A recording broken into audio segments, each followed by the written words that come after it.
ఎన్నో సంవత్సరాలు నన్ను దాటిపోచున్నవి, నా ఆశలు నా కలలనే వెంబడించుచుంటిని.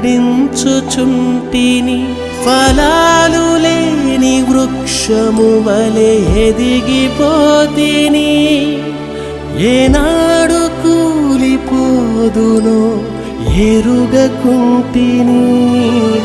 నా మరణ రోదన ఆలకించుమో ప్రభు, మరల నందు నూతనముగా చిగురు వేయని.